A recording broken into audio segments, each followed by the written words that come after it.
Before we dive into this thrilling story, make sure to hit that subscribe button and turn on the notification bell so you never miss out on our latest uploads.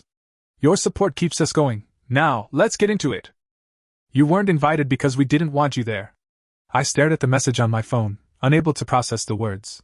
My thumb hovered above the screen, trembling slightly. I blinked, read it again, then again, hoping somehow that the text would morph into something different, something softer, more logical, more human. But it didn't.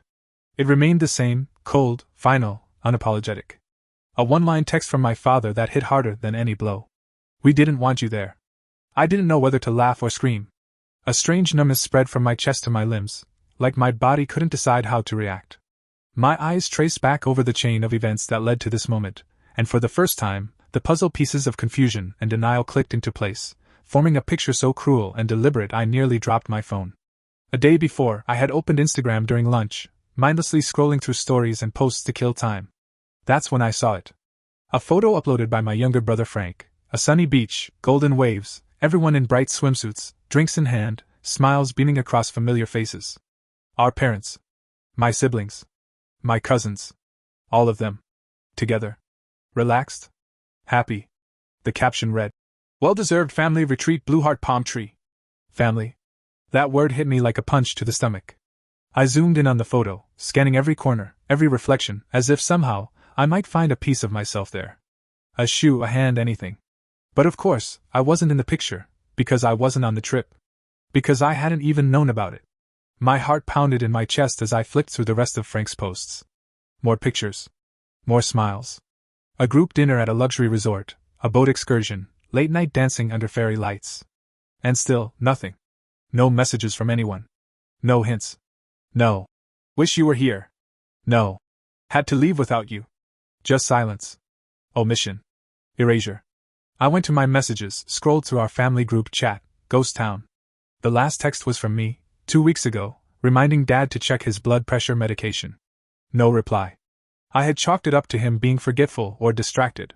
Now, it read like a breadcrumb trail of disregard. My hands were cold when I finally called him. He picked up on the second ring. "Hey, kid," he said cheerfully, like nothing was wrong. I didn't waste time. "Where are you all?" There was a pause, barely a second, but I caught it. "We're on vacation." "Without me," I said. Another silence. Then he sighed, as if I were the one being unreasonable. "Well, we figured you wouldn't be interested in coming." I laughed. Not out of amusement, but disbelief. "You assumed I wouldn't want to go on a family vacation that you've clearly been planning for months?" "We didn't think you'd care," he said flatly. "You're always busy. You work all the time. Honestly, you kind of bring the energy down." It was like something inside me snapped, not from anger, not yet, but from a realization so painful it bordered on surreal. "So you just, what? Decided I didn't belong?" "It's not personal, Samuel," he replied, using the full version of my name like he always did when he was trying to sound firm and logical. "We just thought it would be best this way." My voice was low, measured. "I send you $2,500 a month." He didn't respond. "I've paid off your debts. Covered the car repairs. Helped with the hospital bills. I've missed vacations, promotions, opportunities, because I was making sure you and Mom were okay. Don't make this a big deal," he muttered. I didn't scream. I didn't curse. I simply hung up. And then I sat in the silence, phone still in my hand, staring into nothing. There were no tears. No hysteria. Just stillness. My whole body locked in place, like I had finally hit the end of a long, exhausting road. They hadn't forgotten to invite me. They hadn't assumed I was busy. They didn't want me there. This wasn't a slip-up. This was a decision. I opened my banking app with fingers that barely felt like mine. The monthly transfer, $2,500, was scheduled to go out in 3 days. I canceled it. Then I checked the shared emergency fund account, the one I had been contributing to for years. The balance was nearly zero. Of course it was. I transferred what little was left into my own account and removed their access. And then I did something that felt like breathing after drowning. I blocked them. First my father. Then my mother. Then each sibling, one by one. My phone fell to the couch, screen black. I lay back, eyes wide open, heart strangely calm. For the first time in years, I wasn't their safety net. And I felt something I hadn't felt in a very, very long time. Relief. But the relief didn't last. By the next morning, my phone was buzzing like it was under attack. Calls. Texts. Voicemails, notifications from Facebook, Instagram, even LinkedIn. People I hadn't spoken to in years were suddenly reaching out. The first message I opened was from my aunt. "Hey, your mom just called me sobbing. What's going on?" Then my cousin Nancy. "Wait, did you seriously cut off your parents? What happened?" And then came the guilt trips. "You're being unbelievably selfish. They gave you everything when you were growing up. You're abandoning your family." But one message stood out. It came from an unknown number. "You really think you can just walk away from us? After everything we've done for you? You're pathetic. Hope you enjoy being alone." I knew who it was before I even finished reading. My father. I stared at it, heart still, blood cold. And I felt nothing. No rage. No sorrow. Just exhaustion. They weren't angry because they had hurt me. They were angry because they had lost access to the bank. Me. And for the first time, I didn't care. I put the phone down. Made coffee. Sat by the window. Listened to the city outside. They could scream, guilt trip, manipulate. It didn't matter anymore. Because I wasn't going back. Not this time. I had drawn a line, and for once, I was going to hold it. No more rescues. No more bailing them out. Let them figure out what life looks like when they don't have a son to exploit. Let them finally understand what it means to be on their own. And me? For the first time in my life, I was free. The silence didn't last. It never does. By the afternoon of the next day, my phone had become a weapon. A non-stop barrage of calls, texts, notifications. I hadn't blocked everyone, just my immediate family. But the tentacles reached further. They always do. Aunt Margie. Cousin Nancy. Uncle Dennis. Friends I hadn't spoken to in months. All of them were suddenly buzzing with concern, judgment, and barely veiled outrage. The first text I opened was from my aunt. "Your mom is in tears, Samuel. What is going on? She said you just stopped helping them out? That you cut off contact. Are you okay?" Then another one, more direct. "Did you really abandon your parents? After everything they've done for you?" Then came the avalanche. Dozens of variations on the same theme, each one hammering down on me like I was some monstrous traitor. A heartless child. An ungrateful son. As if I had awoken one day and decided to punish my aging parents out of spite. What none of them seemed to ask, what none of them wanted to ask, was why. Not a single message said, "Hey, I heard what happened. I'm sorry. That must have hurt." Not one person asked, "Did they really go on a vacation without you?" It was all just immediate, knee-jerk condemnation. Guilt. Control. I sat in my apartment, surrounded by echoes of other people's expectations, and stared at the pile-up of digital judgment. And I realized something I hadn't fully admitted to myself before. They never saw me. They only saw the money. It wasn't just my parents who had gotten used to me being the one who fixed everything. It was the extended family, too. I was the success story. The responsible one, the one who always stepped up. When there was a funeral, I paid. When someone needed help with tuition, I offered. When there was a medical emergency, I was there. But the moment I stopped, the moment I chose myself, they turned on me. The messages got worse. "You're being unbelievably selfish. You're turning your back on the people who raised you. Do you even remember what your parents sacrificed for you?" Sacrificed? They excluded me from a family vacation and told me, without shame, that they didn't want me there. My voice didn't matter. My presence didn't matter. But the money? That mattered plenty. I had thought that would be the worst of it, the texts, the guilt, the emotional manipulation. I was wrong. The real attack hadn't even started. It began when I walked into work 2 days later and saw the look on my boss's face. He called me into his office, closed the door behind me, and motioned to a chair. "Got a second, Samuel?" I sat, trying to keep my breathing steady. "This morning," he said, folding his hands, "I received a call. From your mother." The words felt like ice water down my spine. "She told me you were going through an emotional crisis." He continued, watching me carefully. "That you'd been making erratic financial decisions. That you were pushing away your family. She said you needed time off." I clenched my fists in my lap, forcing my voice to stay calm. "That's not true. I didn't think it was," he said. "I told her your private affairs are none of my concern. But I still had to check in." I nodded slowly. "I'm fine. I cut off financial support to my parents because I felt taken advantage of. They're upset. That's all this is." He leaned back. "I believe you. But Samuel, this kind of interference isn't okay. If they contact the office again, you tell me immediately. Understood?" "Understood." When I left his office, I felt something twist in my gut. It wasn't just embarrassment, it was betrayal layered on betrayal. My own mother had tried to sabotage my job, painting me as unstable in an attempt to shame or scare me back into compliance. They weren't content with guilt-tripping me through private messages. They wanted to publicly humiliate me. To destroy me if it meant regaining control. That evening, the pressure intensified. Voicemails, texts, new numbers, burner phones, messages from people I hadn't spoken to since high school. Your mom said you won't respond. What's going on? They're saying you're acting strange. Should I be worried about you? Why are you doing this to your family? One message caught my attention. They said they're considering selling furniture to survive. Samuel, is that really what you want? The phrasing was perfect. Manipulative. Weaponized compassion. The implication wasn't just that I was letting them suffer, it was that I was cruel for not preventing their discomfort. Not poverty. Not danger. Just inconvenience. I wanted to scream. Instead, I texted back. They're not struggling. They're manipulating. Please don't get involved. But people were involved. Because my family dragged them in.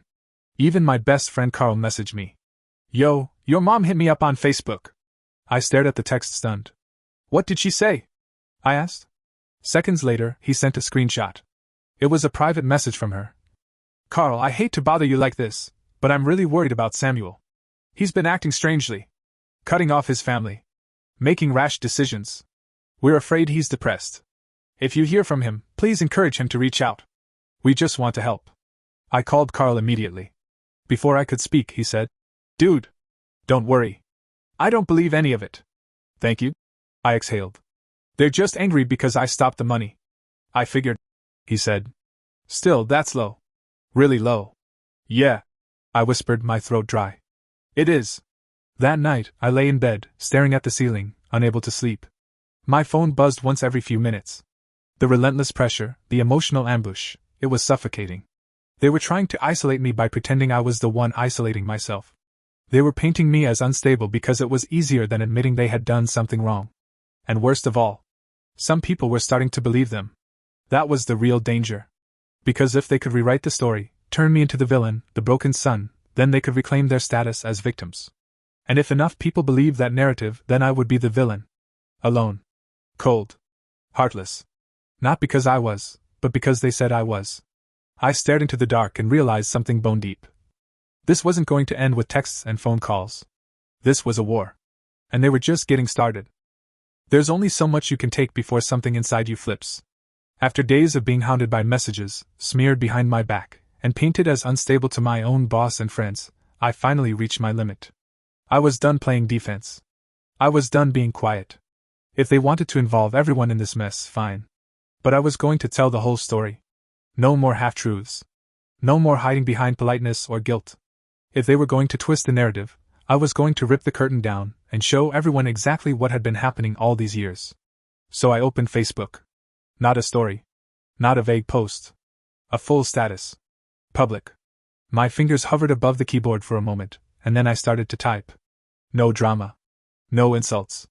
Just the truth, plain and sharp like glass. Hey everyone. Just to clear up some confusion, I'm not having a breakdown. I haven't abandoned my family. I've simply stopped financially supporting my parents. For years I paid their bills, covered their debts, and provided for them while they lived comfortably. I sent $2,500 every single month to help out, and I never once complained. Recently, I found out they planned a family vacation and deliberately excluded me. Not by accident. Not by scheduling conflict. They chose not to invite me. When I asked why, they said, we didn't want you there. Since then, they've reached out to my friends, my coworkers, and even my boss, telling them I'm mentally unstable and making poor decisions. This is all because I chose to stop funding their lifestyle. So if you hear anything from them about me being off or going through something, now you know the truth. I'm not unstable. I'm just done being used. I hit post. Then I closed the app. And waited. It didn't take long.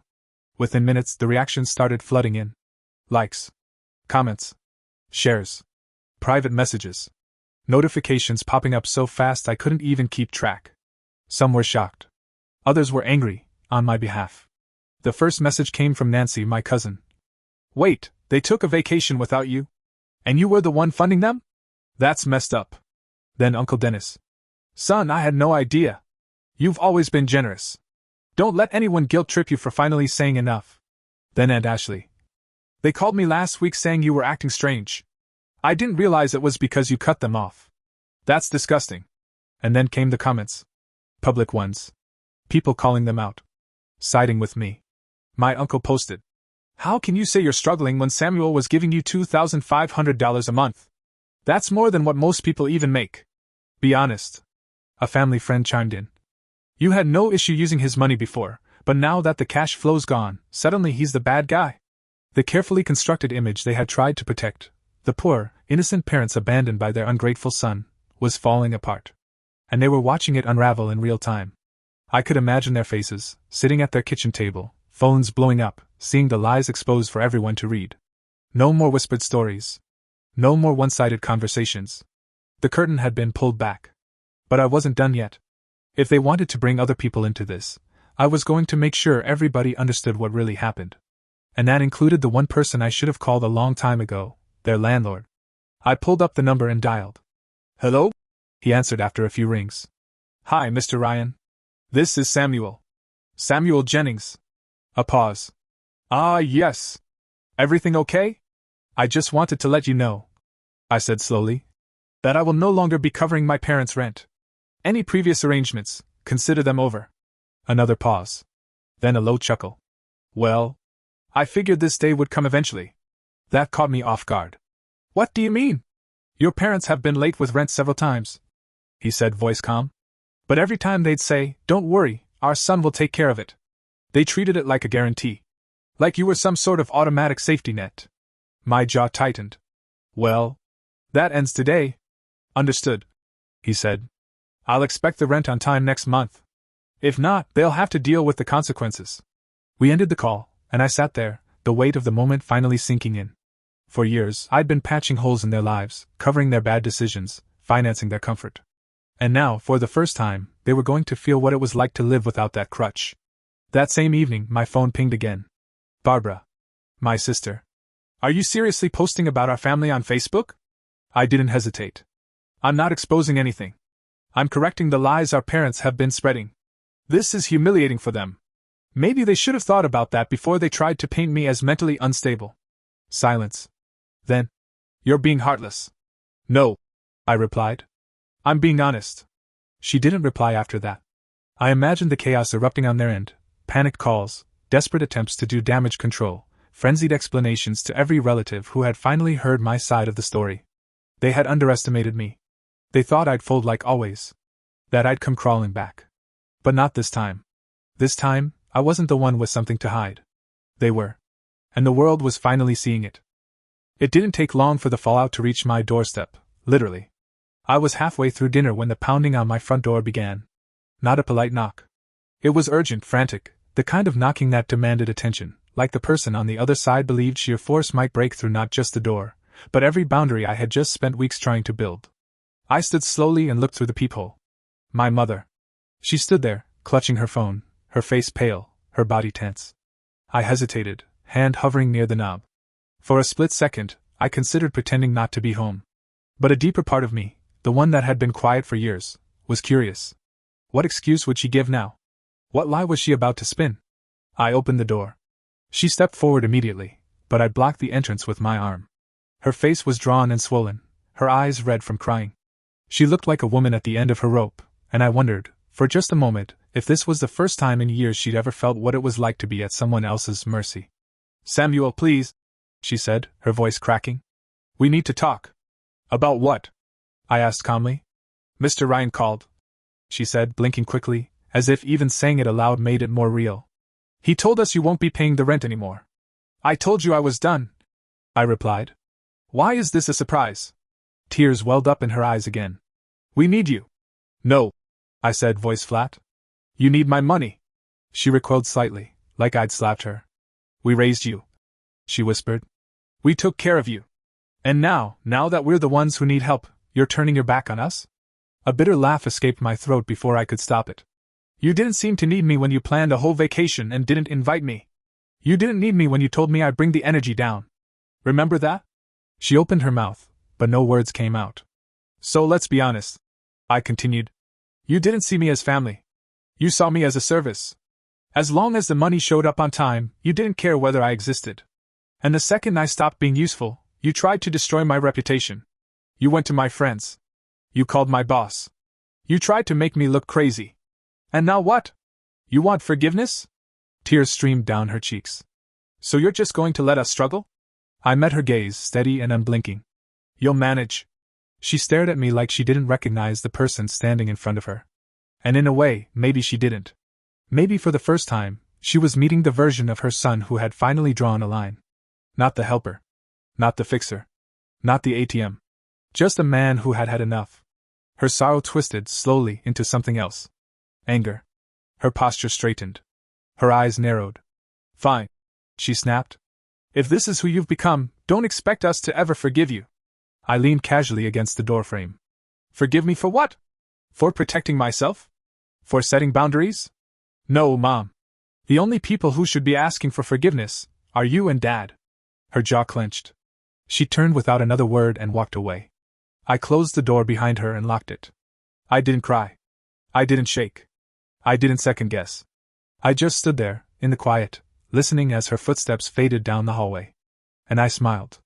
Because for the first time in my life, I had won. But the drama wasn't over yet. Within an hour, I got a message from Barbara. Mom came home distraught. What did you say to her? The truth. You're being heartless. She's upset because she lost control. Not because she lost me. There was a pause. Then a new message. From my father. You made your decision. Don't come crawling back when you regret it. I stared at it, then typed back the last thing I would ever say to him. I won't. Days passed. Then weeks. No more texts. No more calls. The silence was like oxygen, rich and life-giving. I didn't know how much I'd needed this space until I had it. For the first time in years, my paycheck remained untouched. No sudden demands. No endless emergencies. No quiet resentment buried under cheerful family photos. I saved money. I slept better. I stopped checking my phone every few minutes, waiting for the next guilt grenade. I started planning a trip for myself, my first real vacation in years. I looked at flights, researched hotels, made reservations that didn't require anyone's approval. I thought about standing on a beach, drink in hand, smiling for a photo not out of obligation but from actual joy. I wasn't their bank. I wasn't their safety net. I was free. And then something unexpected happened. I felt peace. The kind of peace that doesn't come from revenge, or spite, or even justice. It came from clarity. From knowing that I hadn't overreacted. That I wasn't crazy. That I had given more than most people ever would, and had every right to walk away when it became too much. They had tried everything to pull me back. They used guilt. They used lies. They used the people around me. And when all that failed, they resorted to public humiliation. But none of it worked. Because once the truth is out, it doesn't go back in. And the truth was simple. I gave. They took. I drew a line. They crossed it. I walked away. That's not betrayal. That's self-respect. So I let go. Not just of them, but of the version of myself who believed love had to be earned through sacrifice. Who thought being a good son meant being a silent one. Who confused loyalty with servitude. That version of me was gone. The new me? He's learning what family really means. And it's not blood. It's boundaries. It's mutual respect. It's love that gives back. And if they can't give me that, they don't deserve to be in my life at all. There comes a moment in every person's life when silence becomes clarity, when letting go becomes liberation, and when choosing yourself over others is no longer selfish, it's survival. For years, I believed that love meant sacrifice. That family meant obligation. That being a good son meant giving, endlessly, unquestioningly, even when it cost me my peace, my dreams, and my dignity. I thought that loyalty meant absorbing every burden, paying every debt, fixing every crisis, and asking for nothing in return. I thought that was what love looked like. But I was wrong. What this experience taught me, more than anything else, is that love without respect is not love at all. You can pour your heart, time, and money into people, but if they only value you for what you provide, not for who you are, then what they feel isn't love, it's dependency. And dependency disguised as affection is one of the most dangerous forms of manipulation. It traps you in a cycle where your worth is measured by your usefulness, not your humanity. The moment my father said, "We didn't want you there," something inside me shattered, but something else was born, a sense of self-worth that had been buried under years of people-pleasing and quiet suffering. I realized I had spent most of my adult life prioritizing others while neglecting myself. I said yes when I wanted to say no. I gave when I was already empty. I bent over backwards to support a family that never once asked how I was doing. They didn't invite me into their lives. They expected me to fund it from a distance. And when I dared to stop, they didn't reach out with compassion. They responded with rage, blame, and emotional warfare. It made me realize that family, as sacred as it is, does not give anyone the right to violate your boundaries. Blood may connect us, but it does not entitle anyone to your energy, your money, or your life. We live in a culture that romanticizes sacrifice, especially within families. We're taught that, good children, take care of their parents no matter what, that it's our duty to repay the people who raised us. But what happens when those same people take advantage of that duty? What happens when love is one-sided, and giving becomes a transaction rather than a connection? This experience taught me that boundaries are not cruel, they are essential. Saying no does not make you cold-hearted. Refusing to be exploited does not make you a bad person. It makes you someone who understands that love is not about losing yourself, it's about meeting in the middle. And when others refuse to meet you there, you are not obligated to keep extending yourself. You are allowed to walk away. Another painful but liberating lesson I learned is that not everyone will understand your growth, and that's okay. Some people will cling to the version of you that served them. They will say you've changed. They will accuse you of becoming bitter, distant, or selfish. But what they really mean is that you've stopped being easy to control. And when they lose that control, they panic. They try to discredit you, guilt-trip you, turn others against you, all in the hope that you'll revert to your former self, the one who gave without question. Don't fall for it. The truth is, you are not responsible for how others react to your boundaries. You are only responsible for maintaining them.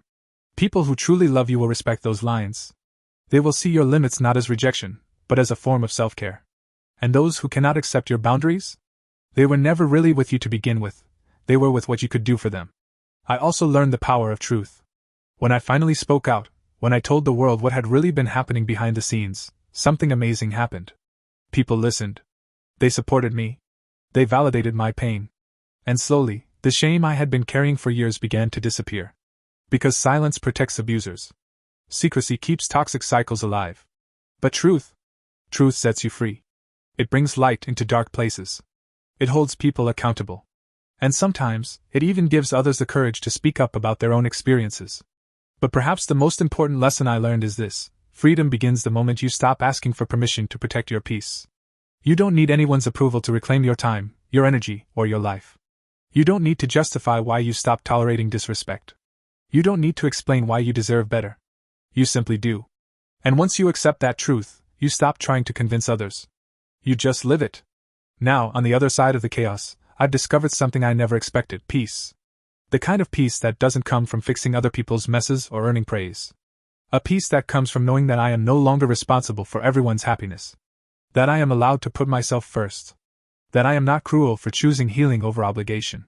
My phone is quieter now. My wallet is no longer a community resource. My mind, once cluttered with guilt and overthinking, has space to dream again. I travel. I sleep deeply. I laugh more. I create. And I've learned to surround myself with people who love me for who I am, not what I can give. To anyone out there who feels trapped in a similar situation, please hear this: you are not selfish for choosing yourself. You are not cruel for refusing to be used. You do not owe your family your life, especially when they've made it clear that they don't see you as anything more than a utility. Love should never feel like a contract you didn't sign. Respect is not optional. And peace is not something you have to earn through suffering. You are allowed to walk away. You are allowed to say, enough. And when you do, when you finally choose you, you'll find that the freedom on the other side is more powerful than anything you've ever known.